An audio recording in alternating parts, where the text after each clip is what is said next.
की बेटियां सुरक्षित रहें।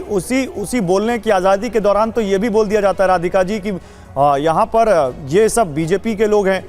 ये भी बोल दिया जाता है कि आप मुझसे नफरत करिए उनसे, लेकिन राज्य से नफरत मत करिए। चित्रा बाथम, आप बताइए आपका क्या मानना है, जो कोलकाता में कल हुआ उसके पीछे कौन दोषी है, और क्या ये घटना होने से रोकी जा सकती थी जिस तरह से ये वहां पर कोलकाता की रात में कल वो हंगामा जिस तरह से हुआ? गौरव जी, आपके सभी दर्शकों को 78 इंडिपेंडेंस डे की हार्दिक शुभकामनाएं। और बहुत ही घृणास्पद है कि हमें आजादी के इस दिन पे ऐसे सब नजारों को देखते हुए उठना पड़ता है आज सुबह।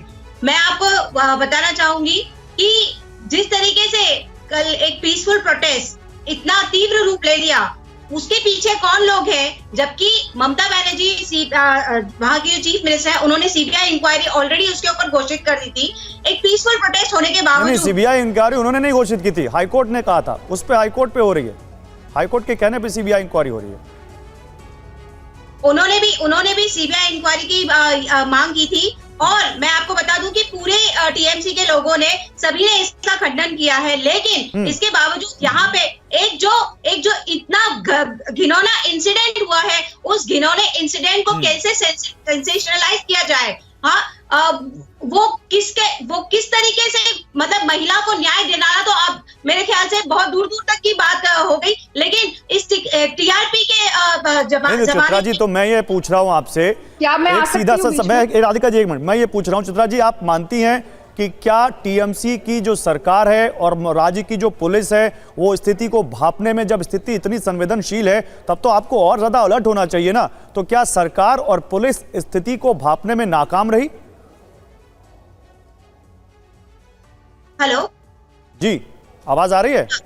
हाँ, आवाज आ रही है। मैंने आपका प्रश्न सुना। मैं आपको यही बोलना चाहूंगी कि इसीलिए वहां पे इतनी पुलिस को ऑलरेडी डिप्लॉय किया गया था, लेकिन ये जो बाहर से गुंडे बुला के एक पीसफुल प्रोटेस्ट को सांप्रदायिकता का रूप देने की कोशिश की जा रही है, ये कहीं ना कहीं इसके पीछे कौन षड्यंत्रकारी लोग हैं उसकी जांच पूरी तरीके से होनी चाहिए। कैसे पता ये गुंडे बाहर से बुलाए गए? आपको कैसे पता ये गुंडे बाहर से बुलाए गए? गुंडे हैं ये लोग, कैसे पता आपको? किस एजेंसी की रिपोर्ट के थ्रू आप बोल रही हैं? मैं अभी आपके रिपोर्टर ने बताया था कि स्टोन पेल्टिंग हो रही है, दोनों तरफ से स्टोन पेल्टिंग हो रही है, तो पीसफुल प्रोटेस्टर्स का डेफिनेटली मुझे पता है कि उनकी सेंटिमेंट्स क्या होंगी। वो स्टोन पेल्टिंग नहीं कर रहे होंगे, तो डेफिनेटली कहीं ना कहीं से ये गुंडे बुलाए गए हैं और इस पूरे मामले को एक अलग रूप देने की कोशिश की गई है। चलिए ठीक है, हमारे साथ संजय सरकार जुड़ गए हैं, टीएमसी के नेता। संजय सरकार जी आएंगे, राधिका खेड़ा जी आपके पास भी आएंगे, एक एक करके सही मेहमानों से पहले बात कर ले और उसके बाद आपसे बात करेंगे। संजय सरकार जी, सवाल यह है कि आखिर ये सब कुछ कैसे हो गया?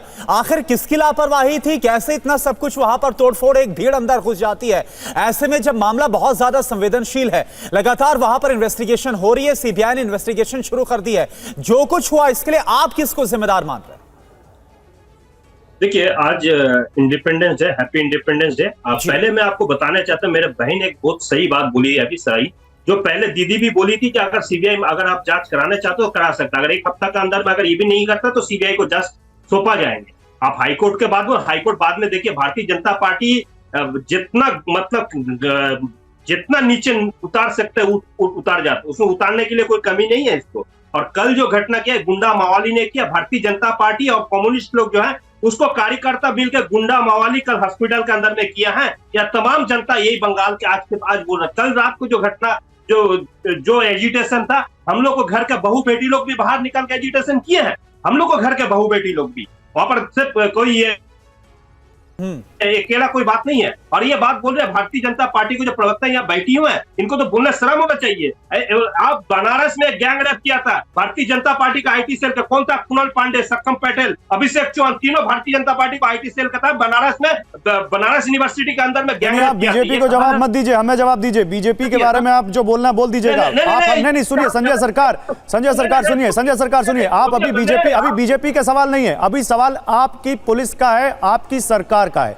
जब आपकी पुलिस को पता था कि वहां पर मामला बहुत संवेदनशील है, आपकी पुलिस पहले से ही सवालों के घेरे में थी, आपकी सरकार पर सवाल उठ रहे थे, अगर किसी ने बाहर से कुछ साजिश करने की कोशिश भी की तो क्या पश्चिम बंगाल की सरकार की पुलिस इतनी अक्षम है कि उसका इंटेलिजेंस बिल्कुल फेल है? क्या उसके लोग बिल्कुल नाकारा हो चुके हैं कि उनको कुछ नहीं पता कि क्या होने वाला है? एक मॉब आएगी और किसी भी एक इतने संवेदनशील जगह पर तोड़फोड़ करके चली जाएगी और आप आरोप लगाएंगे कि ये गुंडे बीजेपी के हैं और बाहर से आए।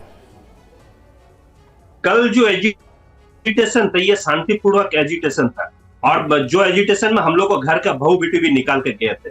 इतना अंदाज नहीं था जो वो आरजीकर का अंदर घुस के जो गुंडा मावाली भारतीय जनता पार्टी और कम्युनिस्ट के गुंडा लोग जो थे, यही तो सवाल है कि अंदाज हुआ क्यों नहीं? इमरजेंसी से वहां पे पुलिस इतनी कम क्यों थी? कमजोर कहाँ थे? अगर कौन किसको आपको जानकारी था जो इमरजेंसी के अंदर में जाकर तोड़फोड़ करेंगे? कोई हॉस्पिटल के अंदर में जाकर तोड़फोड़ करें, आपको जानकारी था? आपको बस कुछ न्यूज था? आपको ये तो पता था कि वो जगह बहुत संवेदनशील है, वहां पर इतनी भीड़ जुट रही है तो वहां सुरक्षा के इंतजाम तो करने चाहिए थे ना संजय जी।